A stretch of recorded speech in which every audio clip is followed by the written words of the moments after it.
What's up guys, it's Tom here and welcome to a brand new Liverpool transfer news video, and we have breaking news coming from Spanish publications saying that the agent of Adama Traore, Rodri Buster, has said that even though there is a lot of uncertainty around the financial situation of football clubs in the future, that will not impact Adama Traore, his client's chances of a move to a bigger club, because he wants to move to a really big club in the summer, and Liverpool are one of the favorites for Adama Traore. They really want to sign him to have a really awesome backup for Mohamed Salah, and Adama Traore on the right wing could terrorize a lot of Premier League defenses. And Adama Traore had kind of a breakthrough season at Wolves.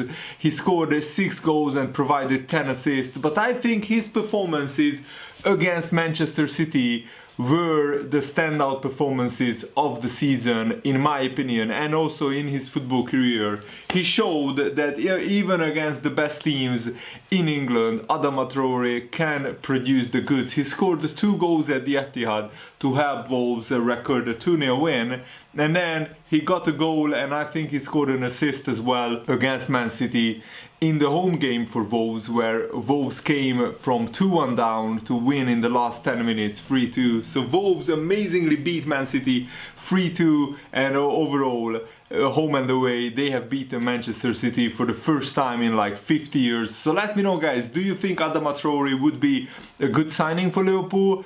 I think he would come at a pretty big price, but I still think that Liverpool would be interested in Adama Traore because, as I said, he is just an absolutely amazing player. And even though Adama Traore now plays for Wolves, Liverpool were interested in Adama Traore even before that. When Adama Traore was playing for Barcelona's B team, I was already reading about speculation that Liverpool are monitoring him and Liverpool are interested in him. So, and Liverpool have a habit of signing up players who we have been interested in many times before. Sadio Mane is one of them, Xherdan Shaqiri is another. So let me know guys, what do you think about this transfer news, and of course leave a like if you enjoy these videos and subscribe, turn on the bell notifications so you never miss the latest Liverpool uploads. And Buster, Adama Traore's agent, has said that Traore is a very appealing player. He's very hot on the market right now, and there is a lot of interest in his client, according to him. Premier League side Arsenal and Liverpool and Real Madrid and Barcelona are all monitoring the situation. Adama Traore is primarily a right winger, but he can also play on the other wing, and he has scored 7 goals and 13 assists in 79 games since joining Wolverhampton, but like the most of those goals and assists came this season, which was his breakthrough season, and that was the one complaint against Adama Traore, that he lacked the end product. He had the pace, he had the skills, the trickery, but he didn't have probably the decision making, the experience, the shooting skills to score and assist regularly. But that changed this season. He has matured, he has grown, and he has worked a lot on his game. And of course, he looks like a bodybuilder, and I would love to see Adama Traore terrorizing Premier League defenses in a Liverpool shirt. And he has a lot of good attributes, not just pace and power. As I said, he really matured this season, and he has put in a lot of memorable performances this season for Wolves. The biggest ones were against Manchester City. Traore's performances have drawn much attention, with even Jurgen Klopp going on to praise Adama Traore in one of his post-match interviews as an unplayable player. His effectiveness can be exemplified by his performances against the defending Premier League champions Manchester City. And I think Liverpool need a player like him, because we need to have very, very good backups for Salah and Mane.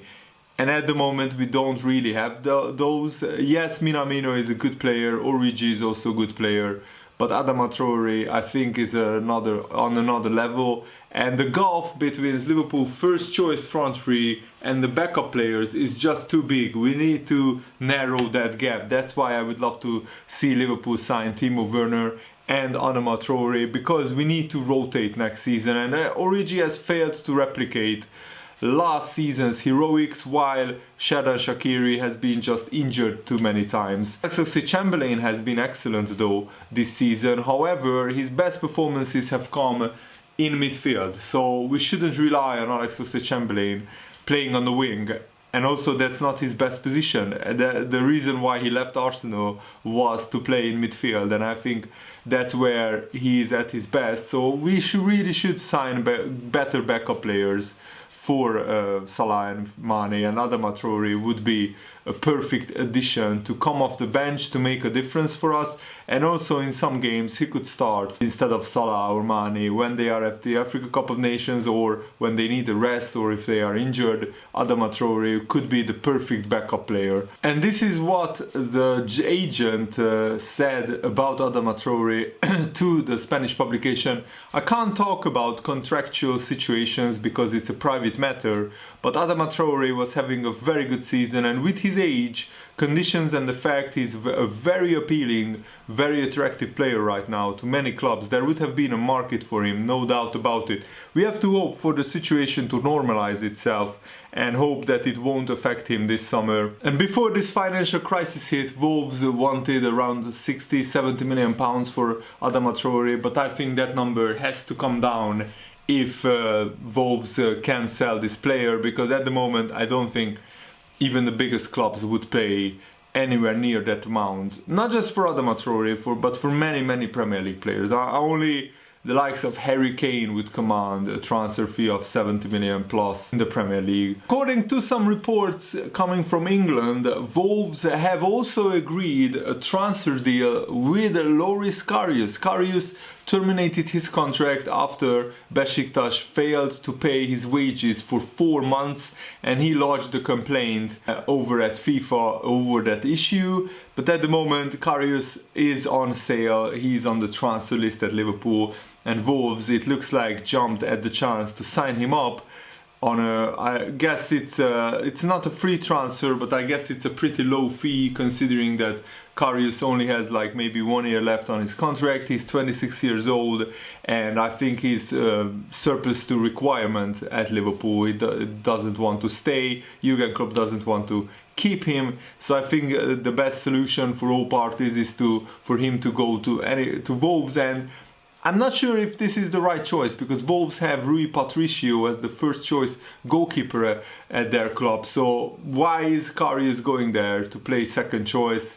I'm not really sure. Maybe to just rebuild his confidence a little bit, work on his game without the added spotlight of being like a regular starting goalkeeper in a major league. I'm not sure what his motivations are. And another interesting story is that Rangers is looking to bringing in Curtis Jones on loan next season. They already tried to sign him on loan twice apparently in the January transfer window, but Liverpool wanted to keep him because we had a few injuries at that time in midfield. Shaqiri and Naby Keita was injured, and Steven Gerrard, as soon as the transfer window opens, he wants to try and get him on loan again. And I think at Rangers it would be a good opportunity for Curtis Jones to play 1 year, because the Rangers is a big club in Scotland, but the level is probably a lot easier than it is in the Premier League. But also you have the pressure of playing for a big club and winning every week.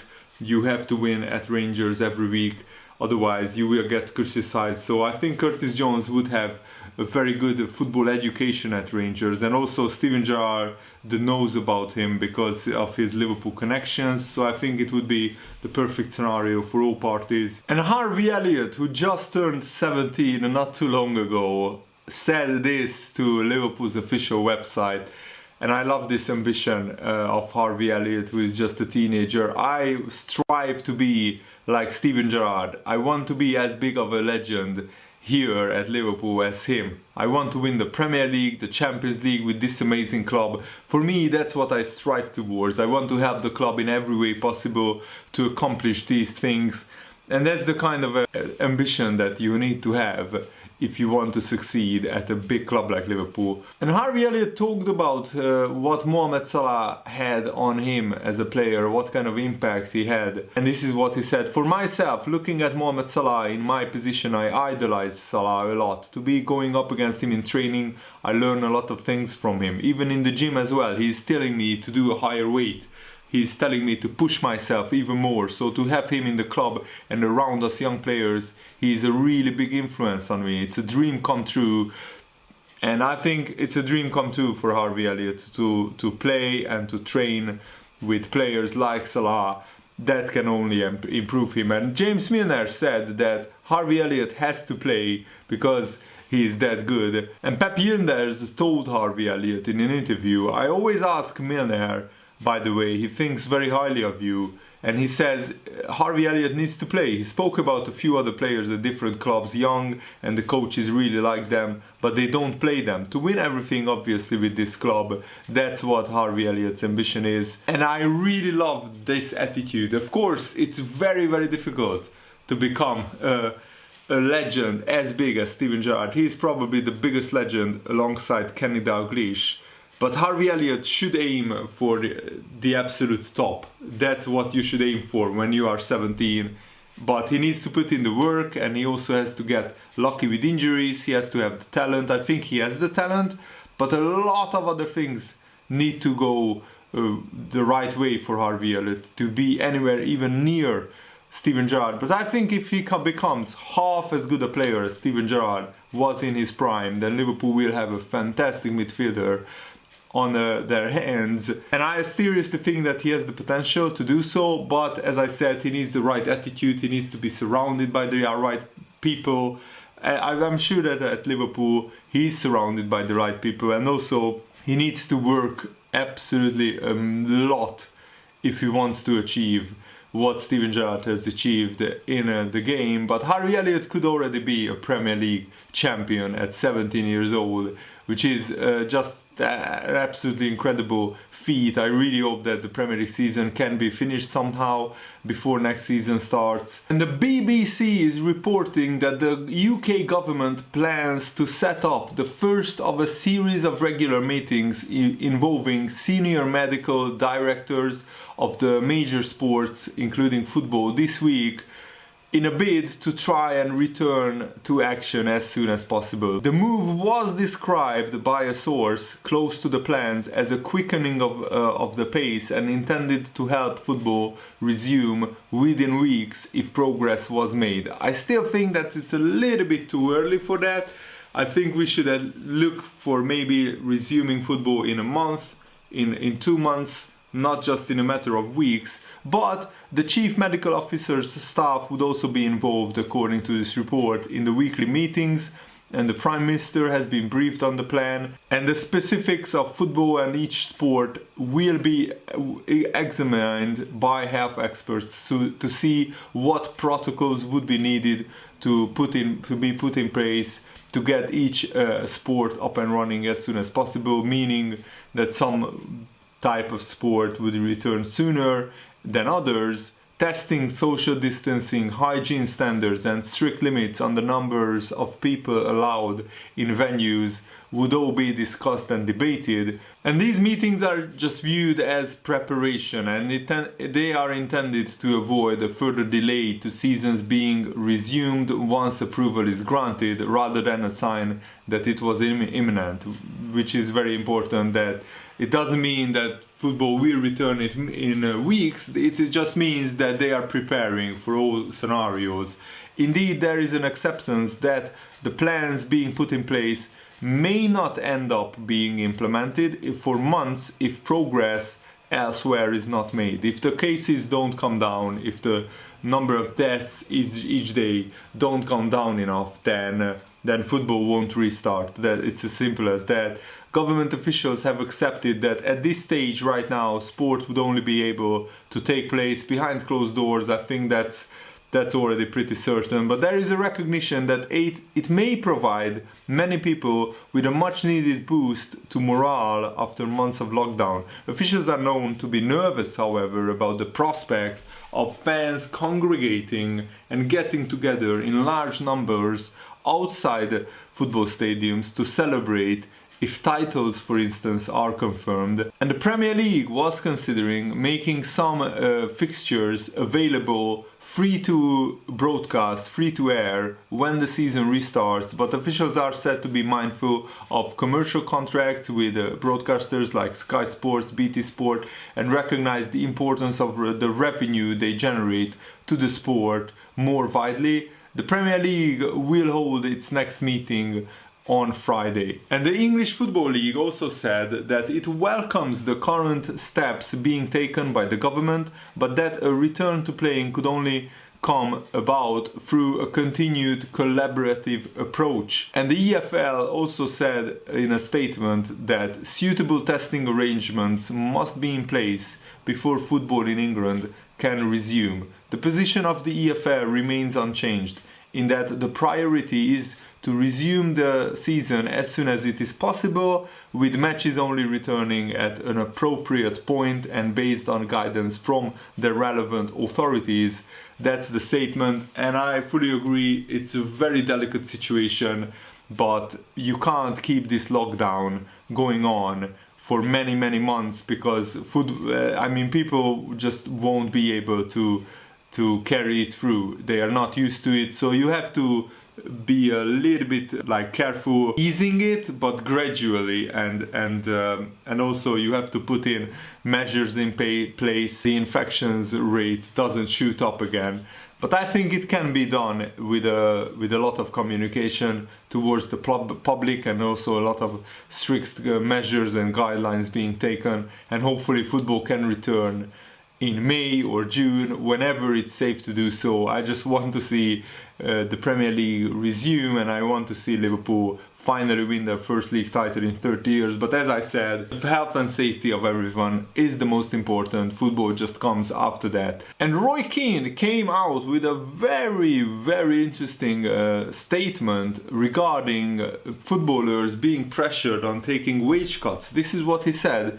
The Manchester United legend: I have a lot of sympathy for players, because a lot of players are getting criticized right now. I'm probably talking about players at the really big clubs with a lot of wealthy owners, a lot of pressure to take pay cuts, but I wouldn't take a pay cut from anybody if I was at one of the bigger clubs. Wow, that's an interesting statement. He also continued: I know there is pressure on players, but it is nobody's business what you do with your wages. You take your wages, and if you want to be generous, go ahead and donate it. I don't think players should feel under pressure from clubs, particularly the bigger clubs, to take pay cuts. And if they want to stick to their guns and say, listen, I'm sticking with my full wages while we have got a billionaire owner in the background, then do it. I'm really surprised at the amount of people jumping on the bandwagon with criticism of the players. It is nobody's business what you do with your wages. Your contract with the club is a personal matter, and this idea that all the players should take a pay cut and all the players have to do this, and I think that's nonsense. It's up to the individual. And Gary Neville also said this: I said 4 weeks ago that the Premier League should go and borrow £1 billion. The future revenues are into the tens of billions in the Premier League, and more if they wanted to extend their TV contracts. The idea is of basically borrowing at this time 300, 400, 500 million pounds, which is more than an affordable number, doing a soft deal with a bank on a loan to give the FA, the EFL, the players, whoever it is. The National League need 15 million. I've gone from anger to despair to almost now pleading with somebody at the Premier League just to do the right thing for the game. The National League clubs need to be helped out. I think the Premier League should do it, but of course we shall wait and see what they will decide. Ultimately, I really hope that you guys enjoyed this video. Thanks for watching. See you later, guys. Goodbye.